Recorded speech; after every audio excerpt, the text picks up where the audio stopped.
పెద్దలు అందరూ మనకు ప్రైజ్లు ఎవరికి ఇస్తారు స్కూల్లో? క్లాస్ ఫస్ట్, సెకండ్, థర్డ్, అంతేనా? 230 మంది పిల్లలు మన స్కూల్లో చదువుతున్నారు.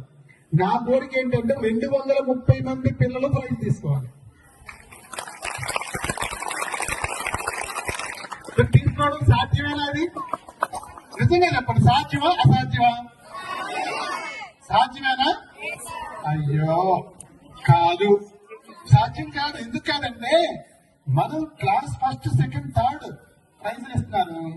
నేనేమంటాను, క్లాస్ లో ఉన్న ప్రతి ఒక్కరూ ప్రైజ్ తీసుకోవాలంటాను నేను. కానీ ఎలాగ అందరికీ క్లాస్ ఫస్ట్, సెకండ్, థర్డ్ వచ్చేస్తాయా? సాధ్యమా అసాధ్యమా? నేను చెప్పింది అసాధ్యం. చెప్పింది సాధ్యమయ్యి ప్రతి విద్యార్థి ప్రైజ్ తీసుకోవాలంటే ఒకే ఒక్క మార్గం. ఇప్పుడు మనం 5th ఫ్లోర్కి వెళ్తాం కదా, ఇక్కడి నుంచే 5th ఫ్లోర్కి వెళ్ళిపోతామా? ఒక్కో మెట్టు 5th ఫ్లోర్కి వెళ్తామా? నేను చెప్పి ఒక్కో మెట్టు పైకి ఎక్కుతాం, అవునా? ఇప్పుడు నేను చెప్పే అందరూ ప్రైజులు తీసుకునే కాన్సెప్ట్ కూడా దీంట్లో 230 మందిలో A+ పిల్లలు ఉంటారు, A గ్రేడ్ పిల్లలు ఉంటారు, B గ్రేడ్ పిల్లలు ఉంటారు, C గ్రేడ్ పిల్లలు ఉంటారు, D గ్రేడ్ పిల్లలు ఉంటారు, అవును?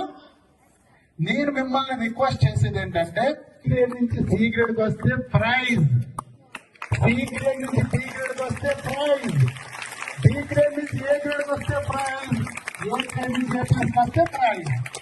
ఎలా ఉంది? FA1, FA2, FA3, SA1, SA2 ఇవన్నీ జరుగుతాయి కదా. ప్రతి పరీక్షలో కూడా మీకు ఇంగ్లీష్ లో ఉదాహరణకు ఒక 8 మార్కులు వచ్చాయి. నేను నువ్వు అసలు 35 మార్కులు తెచ్చుకోవద్దు, 8 మార్కులు 1-2 మార్కులు పెంచు, నీ ప్రైజ్. ఓకే, ఇప్పుడు మ్యాథ్స్ ఉంది, 18 మార్కులు వచ్చాయి నీకు ముందు జరిగిన దాంట్లో, 1-2 మార్కులు పెంచుకో చాలు, ప్రైజ్. ఇప్పుడు మనం ఈ విధానం అవలంబించడం వల్ల D గ్రేడ్ లో ఉన్న 6th క్లాస్ స్టూడెంట్ 10th వచ్చేటప్పటికి A+ 100% సాధిస్తాం. అందులో ఏ మాత్రం సందేహం లేదు, ఇది సాధ్యం. ఇప్పుడు మనం D గ్రేడ్ నుంచి A+ రమ్మంటే కష్టం. నేను చెప్పేది D గ్రేడ్ స్టూడెంట్ ని C గ్రేడ్ కి, C grade student B grade కి, B grade student A grade కి, A గ్రేడ్ స్టూడెంట్ A+ కి చిన్న మార్పు మీలో కోరేది. ఓకేనా? చేస్తారా? ఓకే, ప్రతి విద్యార్థికి ప్రైజ్ వచ్చేలా ప్రయత్నం చేయాలి. మనం ప్రయత్నం బలంగా చేయండి, రాకపోయినా కూడా నిరుత్సాహపడద్దు. మనిషి ఎప్పుడు కూడా పోరాటం చేస్తానే ఉండాలి, జీవితాంతం ప్రయత్నం చేస్తానే ఉండాలి. ఆగిపోయిన వాడికంటే ప్రయత్నం చేసేవాడు గ్రేట్.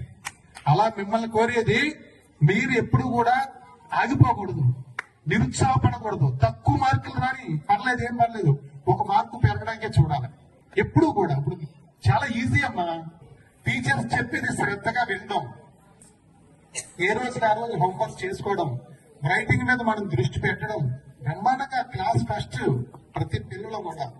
ఎందుకంటే మనకి ఆదిముత్యాలు టీచర్స్ ఉన్నారు. ఇది అదృష్టం. ఎంతో ఉన్నత చదువులు చదివి ఈ రోజు మంచి ఉపాధ్యాయులుగా మనకి ఇక్కడ చెప్తా ఉన్నారు. ఓకేనా? మరొక ప్రైజ్ ఏంటంటే బడి తెరిచిన దగ్గర నుంచి క్లోజింగ్ డే వేసవ సేవలు వచ్చే వరకు ఒక్కరోజు బడి మానకుండా వచ్చే విద్యార్థులందరికీ ప్రైజ్.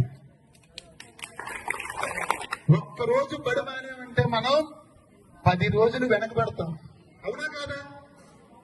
ఈ రోజు నేను మాట్లాడి ఈ రోజు స్కూల్కి రాని పిల్లలందరూ మిస్ అయినట్టేనా? అదే రకంగా ప్రతి రోజు మన టీచర్లు, మాస్టర్లు అందరూ కూడా చెప్పే మాటలు మనం ఒక్కరోజు మిస్ అయినా 10 రోజులు వెనక పెడతాం.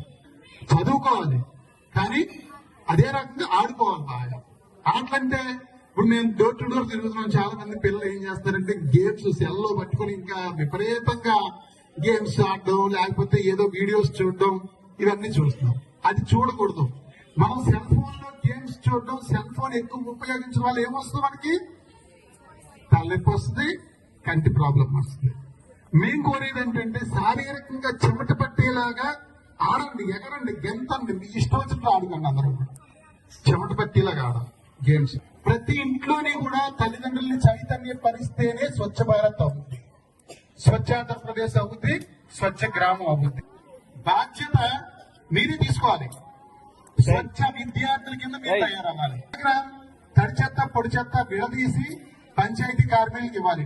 రిక్షాలు కానీ ట్రాక్టర్లు కానీ వస్తాయి కదా, ఆ పంచాయతీ రిక్షాలకి మనం తడి చెత్త పొడి చెత్త విడదీసి ఇవ్వాలి. ఇంటి దగ్గర మీరే కొంచెం తల్లిదండ్రుల్ని మనం అవగాహన కల్పించాలి. ఇప్పుడు సాధారణంగా మనం ఏం చేస్తున్నాం, అన్ని కలిపేసి ఇచ్చేస్తాం. కలిపేసి ఇచ్చేయడం వల్ల అక్కడ వాళ్ళు ఏమి చేయలేరు, విడదీయలేరు. వెజిటబుల్ వేస్ట్ కానీ, మిగిలిపోయిన ఆహార పదార్థాలు కానీ, మన పశువుల దగ్గర పేడ కానీ, పెంట కానీ అన్ని కూడా అంటే మట్టిలో కుళ్ళిపోయేవన్నీ కూడా తడిచేస్తాం. మట్టిలో కలిసిపోయి అన్ని కూడా తడిచేస్తాం. మట్టిలో కలవనివి అన్ని కూడా పొడి చెత్తే. మట్టిలో కొల్లనివి అన్ని కూడా పొడి చెత్తే. అంటే ప్లాస్టిక్, పాత చెప్పులు, ప్లాస్టిక్ కవర్లు అన్ని కూడా ఇది మట్టిలో కొల్లని కలవని వస్తువులన్నీ కూడా పొడి చెత్త. పొడి చెత్త ఒక డబ్బాలోని, తడి చెత్త ఒక డబ్బాలోని మనం వేసి పంచాయతీ కార్మికులకు ఇస్తే అక్కడ చెత్త నుండి సంపద తయారీ కేంద్రం వద్దకు తీసుకెళ్తాం. మీకు నేను మళ్ళీ వచ్చినప్పుడు మీకు ప్రైజ్ ఇవ్వడంతో పాటు మీకు ఇంకా చాలా మంచి విషయాలు చెప్తాను నేను. ఎందుకంటే మంచి కథలు కూడా చెప్తాను, మంచి పాటలు కూడా నేర్పిస్తాను మీకు. ఓకేనా? ఇది వరకు మొక్కలు పెంచాం కదా మన ఇంటి దగ్గర. ప్రతి ఇంటికి మొక్కలు ఇచ్చాం కదా మనం. ఏమేమి మొక్కలు ఇచ్చాం మీ ఊర్లో? జామ మొక్కలు ఇచ్చాం, కాయలు కాస్తున్నాయా? ఓకే. తర్వాత నిమ్మ మొక్కలు ఇచ్చాం, కాయలు కాస్తున్నాయా? తర్వాత దానిమ్మ చెట్లు ఇచ్చాం, మందార చెట్లు ఇచ్చాం, పూలు వస్తాయా? ఓకే. చాలా చెట్లు ఇచ్చాం. వచ్చినప్పుడల్లా ఒక మొక్క ఇచ్చే వెళ్ళాం. ఇప్పుడు నేను వచ్చినప్పుడల్లా ఏం చేస్తానో తెలుసా? స్కూల్లో మీతో మాట్లాడటమే కాకుండా మీ అందరి మార్క్స్, మీ స్కూల్ అటెండెన్స్ మీ హెచ్ఎం గారి దగ్గర, టీచర్స్ దగ్గర తీసుకుని నాకు కూడా ఉంటాయి బుక్ లో. మీ ఇంటికి వచ్చినప్పుడు మీరు ఏ రకంగా చదువుతున్నారు, మీరు ఎన్ని రోజులు స్కూల్కి వెళ్తున్నారు, ఎన్ని రోజులు మానేస్తున్నారు, ఎవరితో డిస్కస్ చేస్తారో తెలుసా? మీ పేరెంట్స్ తోనే మాట్లాడతాను. మిమ్మల్ని కూర్చోబెట్టుకుని మీ పేరెంట్స్ తో మాట్లాడతాను. ఓకేనా? అందుకని బాగా చదవాలి, మీరు బాగుండాలి. ఓకేనా? సరే, మళ్ళీ వస్తాను తల్లి. Okay, thank you. అది సార్